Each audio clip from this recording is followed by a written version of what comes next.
आज धर्म का 7वां लक्षण है। नाम है उत्तम तप।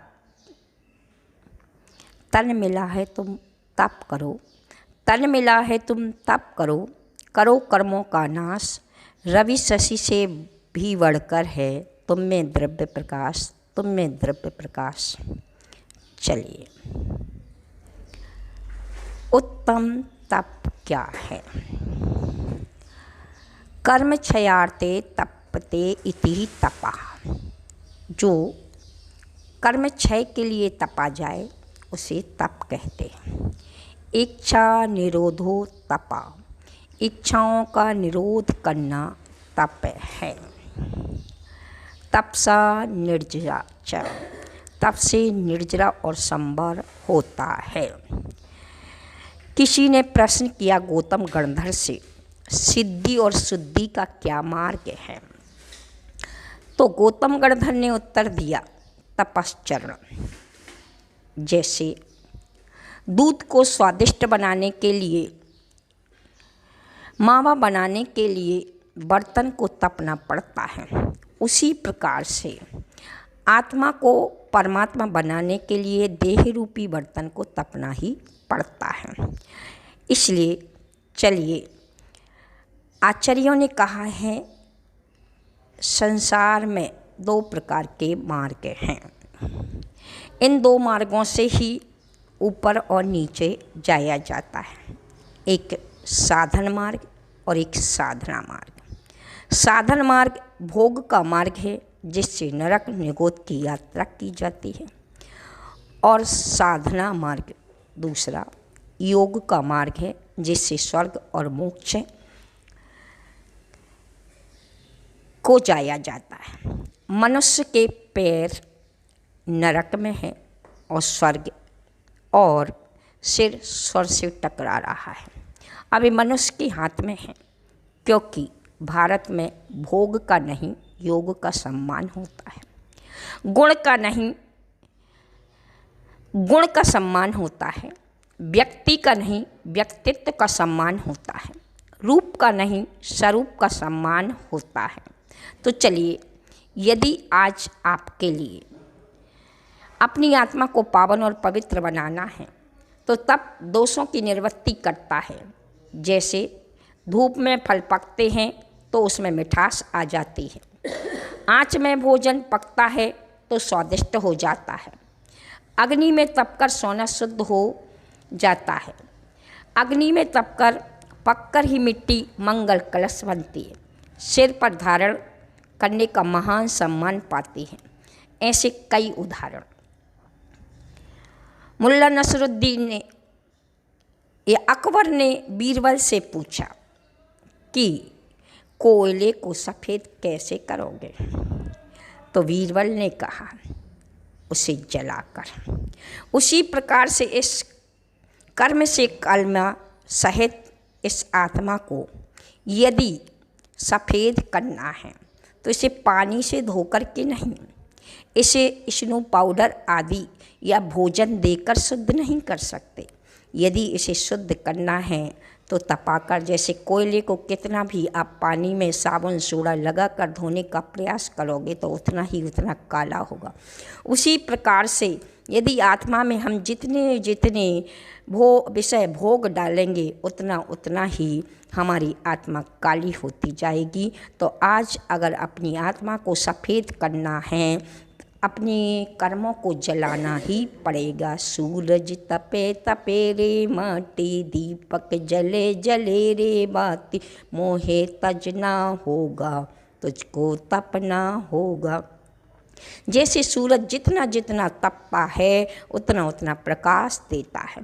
माटी जितनी जितनी तपती है उतनी वह कुंभ का रूप लेते। दीपक जितना जलता है, बाती जितनी जलती, बाती को जलना पड़ता है। उसी प्रकार से हमें भी अपने शरीर से मोह तजना ही पड़ेगा। चलिए, कल के दिन हमने मन को मोड़ा था और आज के दिन हमें मन को मरोड़ना है। कल तो हम बाल भानु बने थे, पर आज हमें प्रचंड प्रभाकर बनना है। तो आज कल जो संयम का दिन था, तो संयम तो किसकी फैक्ट्री है, अर्थात संयम पुलिस शासन है तो तब मिलिट्री शासन है। संयम कच्चा माल है तो तब कच्चे माल को बनाने की फैक्ट्री है। तो आज चले हम अपने कच्चे माल को पक्का बनाने के लिए, जैसे बैरियर लगाकर वाहनों को रोका जाता है, ढक्कन लगा कर के निकलते हुए तेल आदि को रोका जाता है, दरवाजे लगाकर मनुष्य आदि को रोका जाता है, टोंटी लगाकर निकलते हुए पानी को रोका जाता है, उसी प्रकार से तपरूपी बैरियर, द्वार, ढक्कन और टोंटी को लगा कर के हम अपनी इच्छाओं को, विषय कषायों को रोकने के लिए आज का यह धर्म देखने के लिए चलते हैं। तो आचार्य भगवंत ने कहा है कि यह तप मुख्य रूप से 3 प्रकार का है, सात्विक, राजसिक और तामसिक। सात्विक तप कौन सा कहलाता है? जो कर्मों के लिए तपा जाता है, इच्छा का निरोध करने के लिए तपा जाता है, आत्मा के लिए जो तपा जाता है वह सात्विक तप कहलाता है। और राजसिक तप जो राज्य, वैभव आदि के लिए तपा जाता है, जैसे श्री कृष्ण ने व्रत आदि का पालन करके सुग्रीव, भरत आदि ने राज्य के लिए तप किया था। तामसिक तप जिसमें नाना प्रकार के उत्तेजित पदार्थों को प्राप्त करने के लिए या किसी को नीचे गिराने के लिए, किसी को ठगने, विनाश या क्षति आदि के लिए जो तप किया जाता है, उपवास आदि किए जाते हैं, वो तामसिक है। जैसे रावण ने, भर्तरी ने आदि ने, जैनेतर जितने तप होते हैं विषय भोगों के लिए जो तपे जाते हैं वो राजसिक हैं, और जो किसी के लिए मारने आदि के लिए, ठगने आदि के लिए तपे जाते हैं वह तामसिक तप है। यह तप आपके लिए अकाम निर्जरा का कारण तो बनती है, लेकिन व्यंतर आदि देव बनाती है। ऊपर तो ले जाती है पर कुदेवों में आपके लिए ले जाती है, इसलिए ये तप कार्यकर नहीं है। अगर कार्यकर है तो वह सात्विक तप कार्यकर है। इसके 2 भेद हैं, अंतरंग और बहिरंग। अंतरंग तप जो दिखने में नहीं आते हैं वो अंतरंग तप होते हैं, और बहिरंग तप जो दिखने में आते हैं वह बहिरंग तप कहलाते हैं। अंतरंग तप और बहिरंग तप दोनों के 6 भेद हैं। तो चलिए आज सबसे पहले बहिरंग तप को देखेंगे, क्योंकि बहिरंग तप पहले बाहर जो देखने में आते हैं। बहिरंग तपों को राजसिक और तामसिक के लिए भी यूज किया जाता है। तपेली को तपना, दूध से घी बनना में जो कारण है जो देखने में आ रहा है। तो ऐसे चलिए, पहला है अनशन, अन प्लस असन, अन यानी नहीं, असन यानी भोजन। चारों प्रकार के भोजन का और कषाय के त्याग करने का नाम अनशन है। कषाय विषयाहार त्यागो यत्र विधीयते, उपवासा सा विधेया, शेषम लंघनम कम विधु। भोजन के साथ साथ कषायों को और 5 इंद्रियों के विषयों को त्याग करने का नाम अनशन है, शेष तो लंघन है। आज कितने लोग उपवास आदि करते हैं, लेकिन उन उपवासों में कहीं टीवी देख रहे, मोबाइल देख रहे, सो कर टाल रहे, ये सब जो उपवास है या बड़गोड़ा निकाल रहे आदि अवर परीक्षण चलने वाला है, तपस्या होने वाली है, लेकिन फिर भी चल रहा है। फिर भी हम उपवास जो कर रहे, वह उपवास कैसे करते हैं आप सभी जानते। अरे उपवास का फल जैसे बाहुबली, सुदर्शन, बलराम आदि ने 1 वर्ष तक उपवास करे, भोजन ही नहीं किया। एक रूप लक्ष्मी नाम की महिला थी, भोली भाली थी, पंचमेरु के उसने 5 उपवास किए।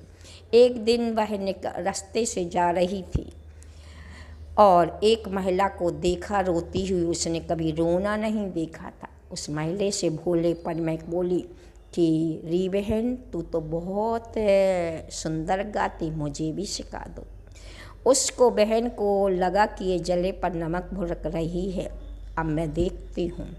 और गुस्से में आकर के उसने उस रूप लक्ष्मी के लिए अपने बदले की आग से, क्रोध की आवेग में आकर एक सपेरे को बुलाया और भुजंग सर्प लेकर उसे एक घड़े में भर कर के उसके लिए दे के आई और उससे कहा कि तू अपने बेटे के लिए पहना देना। वह बेटा आया और रूप लक्ष्मी भोली भाली थी। आज मेरे बेटे के लिए अगर इतना अच्छा उपवास के उपलक्ष्य में अगर कोई हार लेकर के आया है, तो उसने अपने बेटे को कहा कि बेटा पहनो, और ओमकार मंत्र पढ़ करके वह हार पहनाया। वह हार निकला और उसके बाद जैसे ही दूसरे दिन वह महिला सोची उसका बेटा चला गया, अब देखते ही रोती कि नहीं, और वह देखने आई तो वह तो बड़ी खुश थी। तुमने बहुत अच्छा हार दिया, कहाँ है वो हार, दिखाओ। तो उसने पहना, रूप लक्ष्मी ने पहना तो वो हार था। और जैसे ही उसने कहा कि इतना सुंदर हार तुम भी पहन करके देखो, उसको पहनाया तो उसके गले में जाकर सर्प और उसे ही डस लिया। तो देखिए कि ये अंतरंग इच्छा निरोधों के लिए जो तप किया गया पंचमेरु का, तो वह नाक का हार बन गया। ऐसा ही तुम्हारा उपवास हो कि जिससे कर्मों का नाश हो। एक अनशन, दूसरा अमोदर्य, भूख से कम भोजन करना, उत्कृष्टता से एक चावल लेना और कम से कम एक चावल कम करके भोजन करना, यह आमोदर्य कहलाता है। जैसे शांति सागर, विमल सागर आदि इन्होंने आमोदर्य कितने प्रकार से किया है। राम ने, गौतम गणधर ने, आदि वालों ने आमोदर्य करा है। एकासन जो अपन कर रहे हैं, एक आसन नहीं 2 आसन बैठ करके वहीं बैठ गए, आदि किस प्रकार से आपका तप चलता आप जानते हैं। व्रत परिसंख्यान विधि, आकड़ी प्रतिज्ञा लेकर आहार के लिए निकलना, यह व्रत परिसंख्यान कहलाता है। भीम, राम, महावीर स्वामी एवं सन्मति आदि सागर ने और आचार्य विराग सागर आदि ने ऐसी अटपटी प्रतिज्ञा ली। भीम ने भाले पर, भगवान महावीर ने आंसू चंदनवाला से लिए थे। ऐसे कई प्रकार की जो अटपटी प्रतिज्ञा ली जाती है वह व्रत परिसंख्यान कहलाता है। रस परित्याग, 6 रसों का छोड़ करके भोजन करना या एक रस प्रतिदिन नित्य रसी रूप से करना, यह रस परित्याग कहलाता। विष्णु कुमार, मेघनाथ, अकंपनाचार्य आदि ने किया था।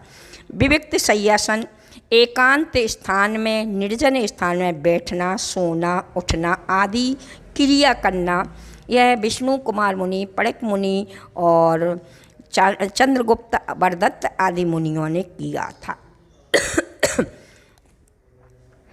विविक्त शय्यासन के बाद है ये 6 प्रकार के अनशन, आमोदर्य, वृत्ति परिसंख्यान, रस परित्याग, विविक्त शय्यासन और आतपन योग आदि धारण करके, आसन आदि लगा करके यह तप करना।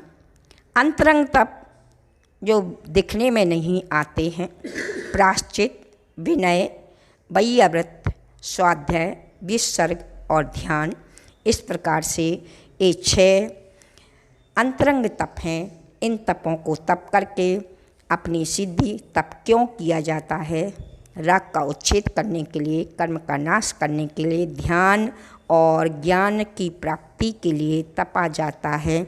आज ज़रूरत है अपने जीवन में उत्तम तप को धारण करने की। तप को धारण करके अपने जीवन को पावन एवं पवित्र बनाएं। हैदराबाद में डॉक्टर ने भी कहा कि 1 सप्ताह में 1 दिन उपवास आदि करने से कैंसर जैसी बीमारियां दूर होती हैं। अगर बीमारियों से छुटकारा पाना है तो अपने जीवन में शुद्ध सात्विक